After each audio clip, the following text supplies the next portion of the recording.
Hello and welcome to another video. This one is very different. There's no games in this one.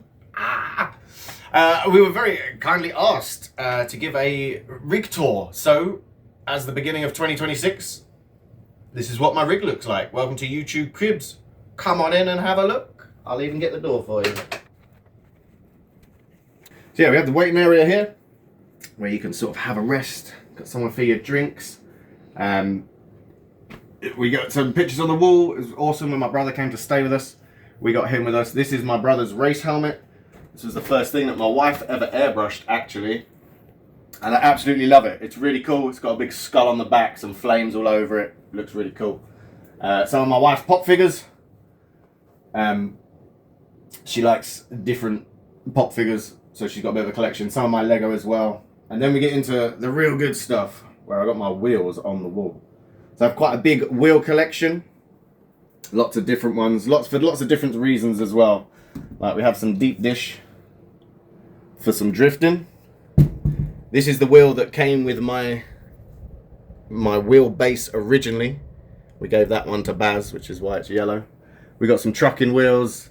This is an old wheel that actually broke. It's the frame has actually snapped. It's got like a hairline fracture in it, and it's no good anymore. It breaks on your hands. But yeah, lots of other wheels as well, lots of different styles. These are great for small formula cars. We got the McLaren GT3. We got these. This is probably my favorite wheel. This is like a suede Alcantara. It's in red. It's Sparco. I think it's a replica. I don't really know. For the price I paid for it, I don't think it was real Sparco. But yeah, it's a nice deep dish as well.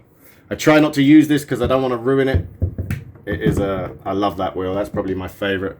We got some F1 stuff and a couple of opens as well with some more Lego. And I also got these two wheels as well. These are probably my latest wheels. This one I actually got for free. Facebook Marketplace is an incredible place. And if you know what you're looking for and you've got enough patience, you can find some really, really cool things. This also was a Facebook Marketplace special. This is a real BMW, from a real BMW. This has still got the airbag in it. Oh, it's super heavy. So yeah, you can still see it's still got all the airbag, all the electronics.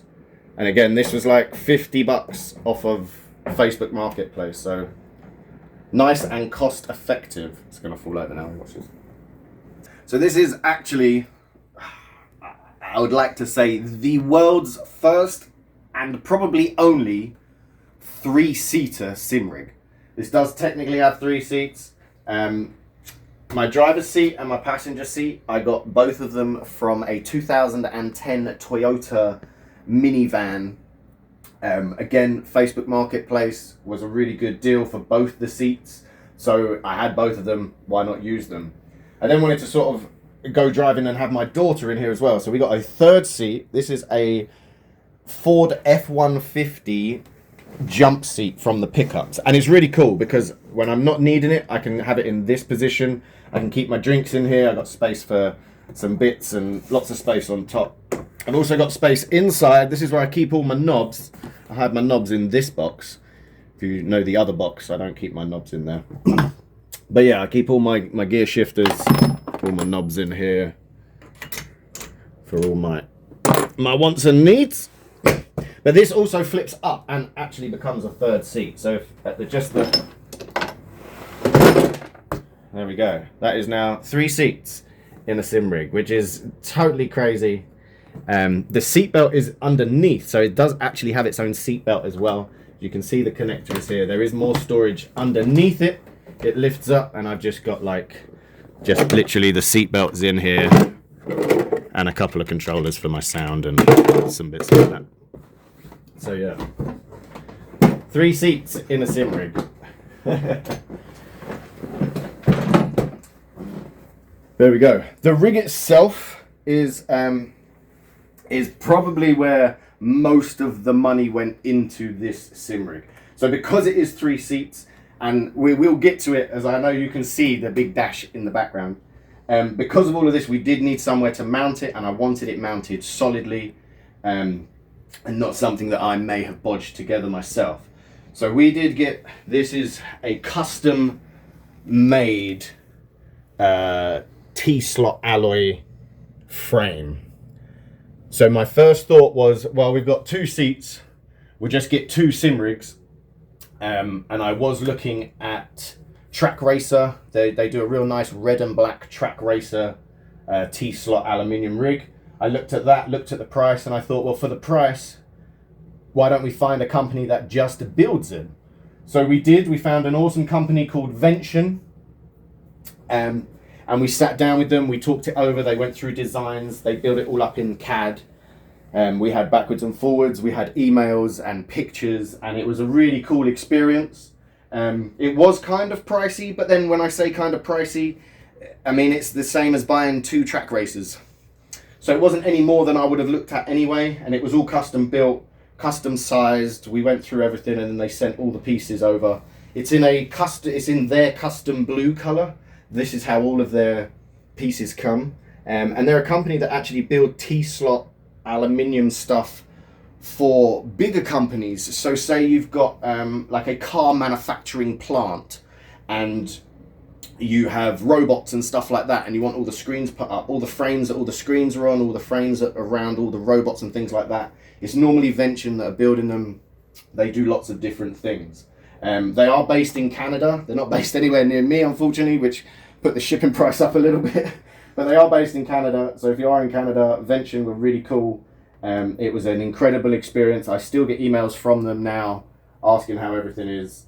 They have all my files on their records as well. So if I ever want to go back and reorder parts or change parts or order more parts, they can bring up my blueprints. They can go through it all and they can get there. But it is a very, very solid rig. Like nothing moves on it. It is rock solid. Really, really good.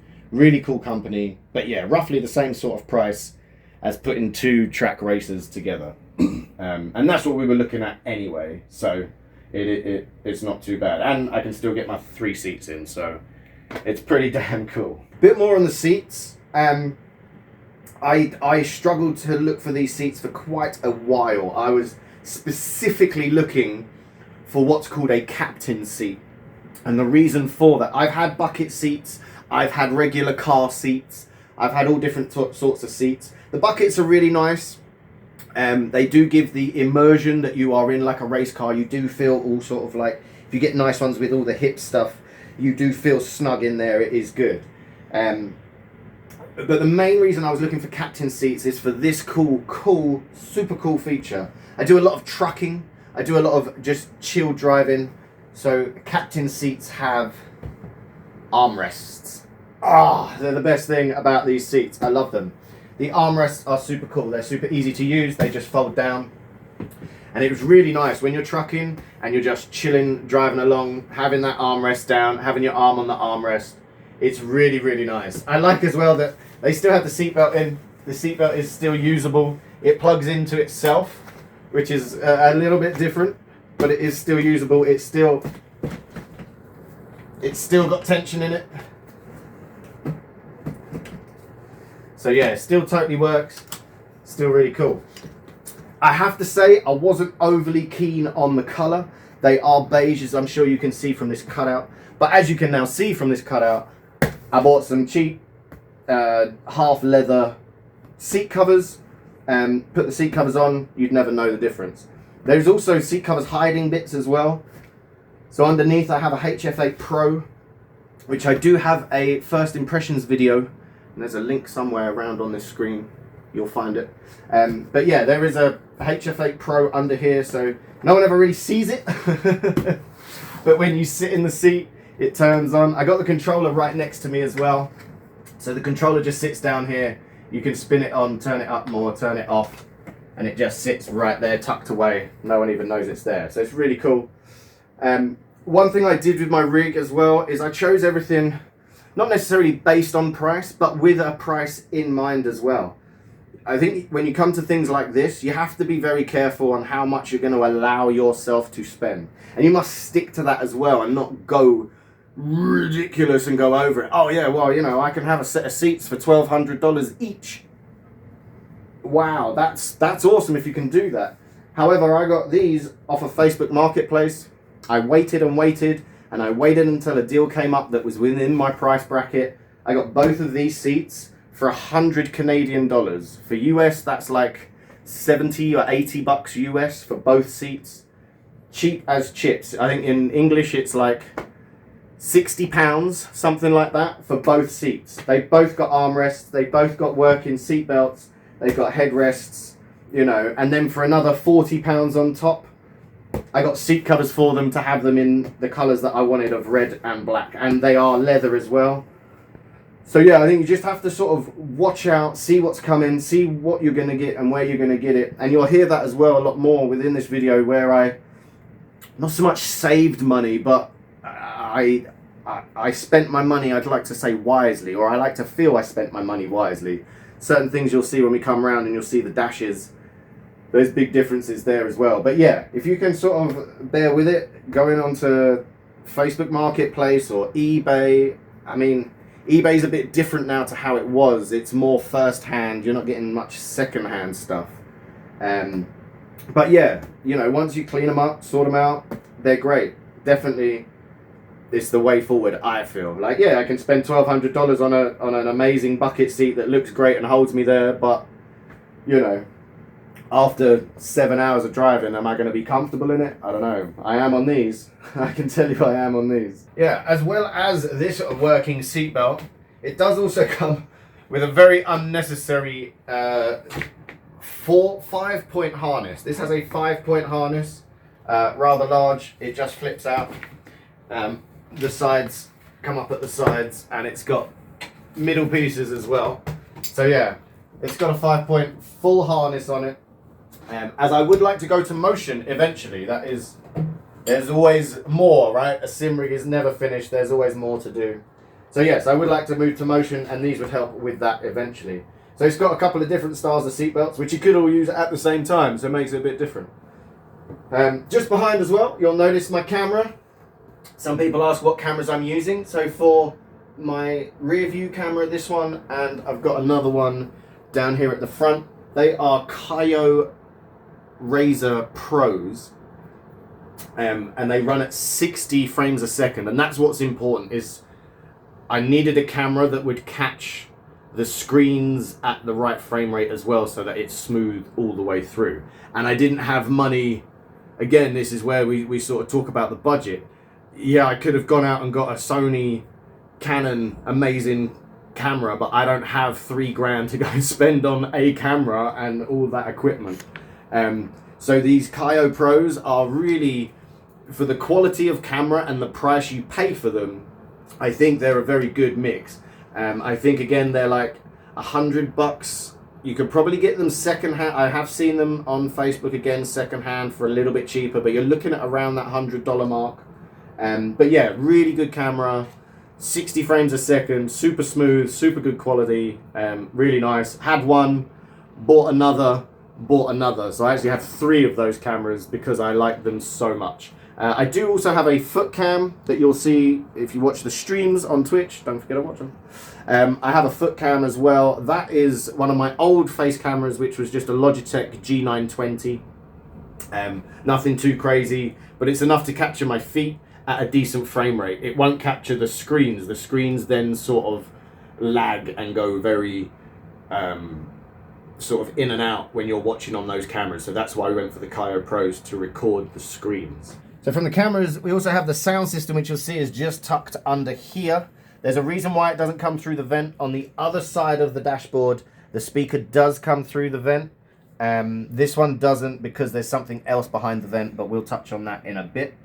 The sound system is, again, nothing too crazy. It is a full surround sound with the sub that you can see just down in the middle here, and there is a control unit just on top. That's how I control all the sound, and that's the external sound. I do have headphones, but this is the Logitech Z906 surround. It's really good. I really like it. There is a few more bits that need doing. There are bits that you can't see. So yeah, that's the sound. I have headphones as well, so when I'm not trying to annoy my wife and my daughter, I have a set of headphones. I always call these wrong. I call them the Arctic Nova Pros. These are Steel Series. I've done a little bit of customization.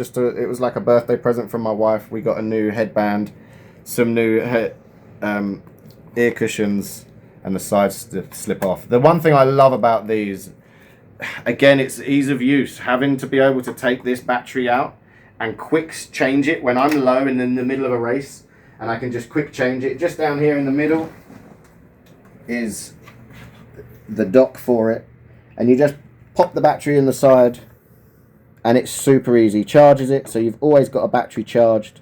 They are a fantastic set of headphones. I absolutely love them. The one way that I managed to convince my wife to let me buy them, because they are rather expensive, this was an expensive bit of kit, but it is good to have good sound. But it comes with a microphone as well, which isn't too bad. I quite like the microphone, so it's not too bad. So yeah, it's an all-in-one unit. I then don't, that's why I can keep it the rig clean as well. I don't have a big mic boom arm or anything hanging down. It is all pretty clean. So if I haven't got the headphones on, it's just got sound coming out of the regular speakers. Okay, that brings us back down to probably one of the next main expensive things of this build. It is the PC. It's a year or two old now, so it's not amazing specs. It's an i9 12 series with 32 gigs of RAM and a 4070 Ti. So nothing too crazy, but enough to cost enough money. So it is, and again, one of the more expensive parts of the rig. A lot of people ask me about my driving shoes. Like, there's not really a special story. I wish there was a really funny special story, but there isn't really. They are basically the same shoe. I saw them in black, I saw them in white. We got them delivered one day, and rather than trying one on and then the other pair on, I just tried one of each pair, and that stuck. From then on, I have had odd shoes, and they just stuck. So yeah, that's why I have odd driving shoes. But yeah, nothing too crazy. Again, I'm not breaking the bank. I'm not buying Sparco fireproof driving shoes. These are just a regular plain pair of Pumas. They're just Pumas. About another $100. So yeah, they are my driving shoes. Super comfortable. They've got a super thin sole as well. So as you can see at the minute, I'm wearing DCs. DCs are no good for driving. They're very thick soled. You can't feel or finesse the throttle. I don't like driving in bare feet or socks. It's not something I ever do in a real car or in my sim rig. So I have sort of racing shoes, if you like. They're just very thin soled. I can feel what my foot's doing on the throttle. Yeah, thinner soled the better, is my advice for a racing shoe. But you don't have to break the bank. Again, this whole rig is about not breaking the bank. As we move on to the bit that I guess you have all been waiting for. What is this in the middle of my living room? This is what everybody asks. Everybody wants to know what this is. And everybody thinks it's very expensive, and I'm gonna give you the truth right now. Here we go. This is a 2014, I think, or 2011. I'm not too sure. It's been a while since I've had it now. But it's a Dodge Ram 1500 Laramie edition. It is a Dodge Ram as opposed to a Ram. You can see that in the middle here. It does have the Dodge logo still on it. So Dodge no longer own Ram. Ram are their own thing. But this is now a relic, I guess. I am a sucker for walnut dash. I love a bit of walnut dash, which is another reason why I bought this dash. That is the Laramie edition. So it comes with walnut for the Laramie edition. The center console buttons do not work. They're not connected, and neither is the dials behind the dash. They're not actually connected. It is something I would like to connect up, and I would like to do in the future. I could then put all my air conditioning controls on there, and I could wire up buttons to do other things. So the price of this dash, again, it's a Facebook Marketplace special. It was fully intact as you see it. It came with a stereo. It came with all the dials. Everything is here. It's even still got the airbag in it. So the airbag is still connected. And the dash, all in, was $120 Canadian. So again, we're talking about 80 US, maybe £60 English. The stereo that came in it, I didn't need the stereo, so I sold the stereo for $60. So the dash cost me in total $60.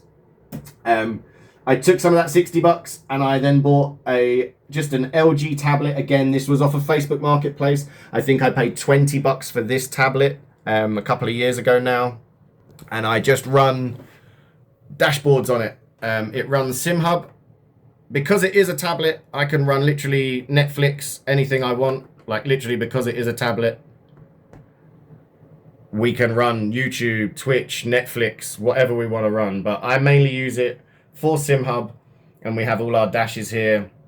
Whatever dashes we want, we just pick one and it loads in and we've got a dash. For my center dash, I did used to use this, which you may have just seen fall over. This is a SimCore 5-inch DDU display.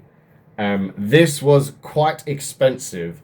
They brought this out a long time ago, and this was before screens or we'd even thought about using SimHub on these sort of things. So I have had this a long time, and I literally have taken this out today. This came off the rig today and was replaced by this tablet that you see here, but I will talk about that in a second. I still, my wife gets annoyed at me because I still have the screen protector on it. I love this dash, but I think it's time to come to an end. It used to mount just in here on my wheel, so it was a perfect size just to see through here, but we have gone bigger. We have gone bigger, and this morning I have introduced a Samsung Galaxy Tab A to the system. And again, on this we are just running SimHub. So it's actually bigger than the space that's here. Let's go back. So again, exactly the same as the other dash, and we're just running SimHub on it. So yeah, it's got all your things. SimHub's great. I really like SimHub. You can have custom dashes. There are pre-installed dashes. You can download other people's custom dashes. Really, really cool. And with the size of tablets, and again, Facebook Marketplace, this Galaxy Tab A cost me $10. This SimCore dash cost me nearly $400. They do the same thing. You must spend your money wisely when it comes to these sort of things. You can save so much and then put that into other things. So if you're saving that sort of money on a dash and you're buying a tablet or reusing a tablet that you may have, spend that money in your wheelbase, spend that money on a solid rig, spend that money on some new pedals. Yeah, we got to learn where to put our money. And yeah, for the screens with the size as well, like the size difference is absolutely ridiculous, right? Going from a 5-inch screen to a 9.7-inch screen, just incredible. So yeah, Facebook Marketplace, keep an eye on it. It's the way forward.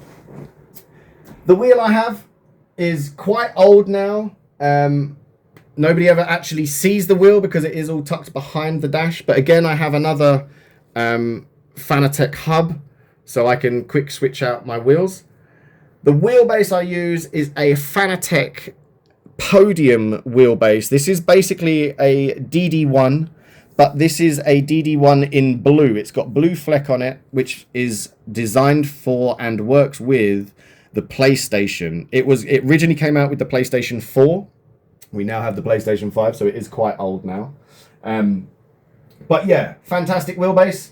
Never had an issue with it, apart from when they do updates, but we all know about updates breaking lots of other things.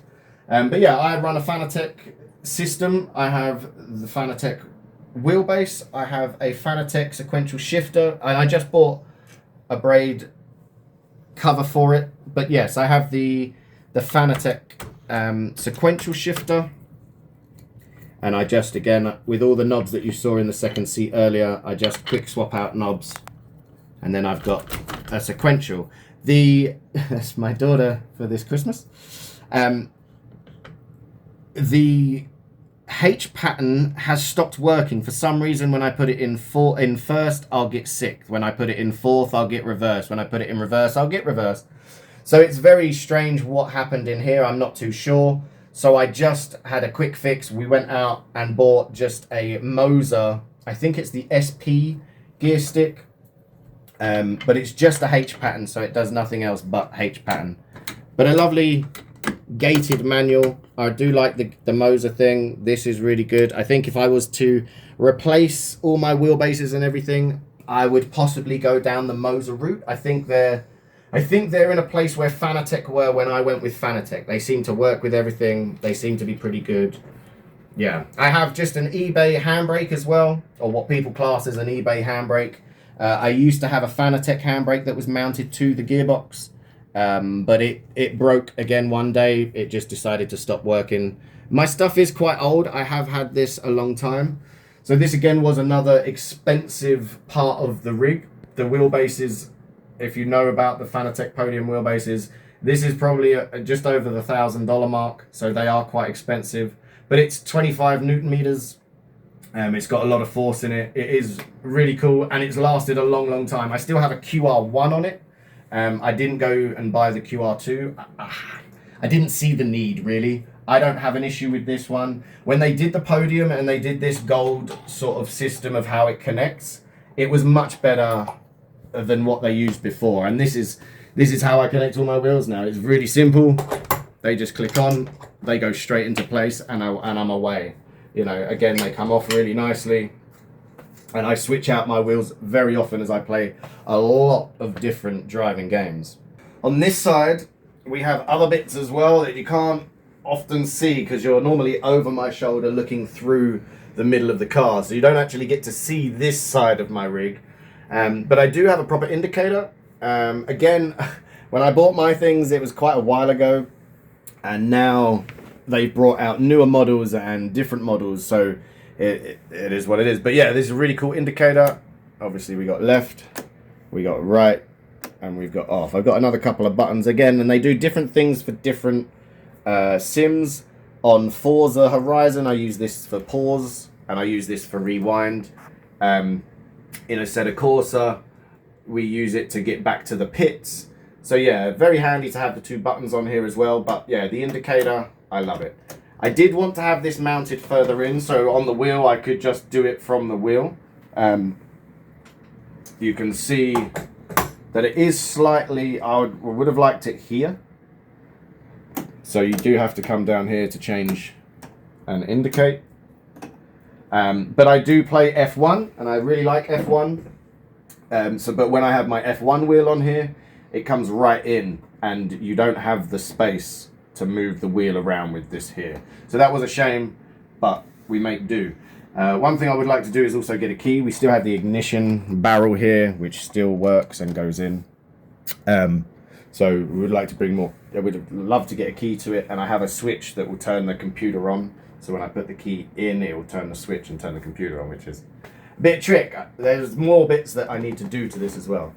One of the main saviors of my entire rig, everybody says like, oh, the wheel's the best bit, the seats are the best bit, the dash is the best bit. The best bit really is this little box here. If I could get an extra large one, I would get an extra large one. But this is the box of amazement. This is a Stream Deck, and it does so many different things. If I want to use it for streaming, as you can see, I've got everything labeled. I can use it for TV. I turn it on, I've got all my different TVs, and it will load that up. If I want to use it for streaming, I have my streaming set up. I can come into here. I've got different cameras. You'll see the truck and my cars. So if I'm streaming and I want to get to my cameras and then get to all my car controls, I can get to my car controls. We've got ignition, we've got a starter button, a pit limiter, pit confirm, lights, windscreen wipers. This is for race cars, so we've got DRS as well. If I'm trucking, I've got trucking buttons. We've got cruise control setups. We've got axle setups. We've got lights and blinkers, everything. So it will do everything that you could ever wish for. It does so much. The Stream Deck is probably one of the most important things to get. It is not only a button box, it helps to do recordings, it helps control your streams. I can raid people from here, I can shout people out from here. It's an incredible bit of kit, and I would highly recommend, if you're doing anything like, even if you're just racing, as a button box, again, going down the whole, will I get my money's worth? I've seen these like PXN button boxes, And they're really nice. I really want one. You know, they're around $120. But they can only do certain controls, and normally those controls are going to be within your game. With this, I can do so much more, and again, it's about the same sort of price. So while I would love a PXN button box, the Stream Deck just change your life. Change your life. It can do so much. Absolutely incredible. I cannot speak highly enough about the Elgato and the Stream Deck. It is nuts. Right down here as well, which nobody else gets to see, there's a little controller box. And this controller box, as we turn it all the way around, you might hear, "Stop the fans, please." This actually controls fans which blow air through these units. And that is connected to the front of the rig where the vents are. So these vents do vent. As Adam C will tell you, these vents do vent. You can see it just behind. There's another one just here. And the most important and the third one is the one down here. This shoots cold air right where it's needed the most. So when you're driving, you get the surrounded cold air. It's connected to some fans at the back, which just blow cold air into me. It would be cool to have it on the actual air conditioning box. There's something, again, that I would like to do in the future. It doesn't seem too of a difficult thing to do, but yeah, I would like to do that as well. These are sort of quick fixes. Some of the little accessories that I do have as well. I got a little computer keyboard. This makes things really easy because sometimes it's a big dash, so I have trying to get places to do things can be difficult. So a nice little mouse and keyboard is really handy. We do have a head tracker as well. I have a wireless head tracker, so this just works off of a battery. Really cool, just 3D printed. Very, very cool setup. And what I can do is, because these are magnetic, when I take the side off, oh, sorry, it's this side,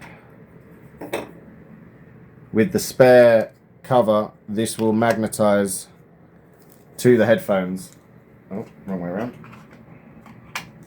So then I have a head tracker on my head. It's pretty cool. So yeah, and then when I'm trucking and I look left and right, it will follow my head and it will give me the left and right changes, and then it pops straight off. So yeah, a pretty cool way to do it. Quite a simple setup. And then there is just a camera just on top of the middle screen in the middle. That's what that camera is. That is for the head tracker. Okay, and last but not least, the screens. Everybody asks about the screens. The screens are 3 65-inch UHD 4K TVs. Again, this was sort of done on a budget. The thinking behind the screens is, I'm getting on a bit now. I'm not the young whippersnapper that I used to be, and my eyes are roughly failing.